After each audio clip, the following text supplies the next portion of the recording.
हाम्रो मौसम सरले यहाँ लोकल भाइले पक्रिन आँट्दैछ। यो पक्रियो तँलाई त यही ठिक हुन्छ नाङ्गे। यो ठुलो हुन्छ, नाङ्गेको मासु धेरै हुन्छ नि। ए भाले नै पोथी परेछ। आइज आइज आइज आइज आइज आइज मौसमीले आ भन्दा आइहाल्छ फेरि। उताबाट छेक नानी हैन त्यो छेकेर त कहाँ सकिन्छ कसरी सक्छ? म पक्रिदिएँ भने उताबाट छेक न त छेक यहाँ हेर्नु।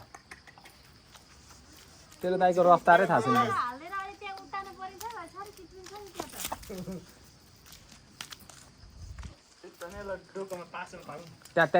ए गयो त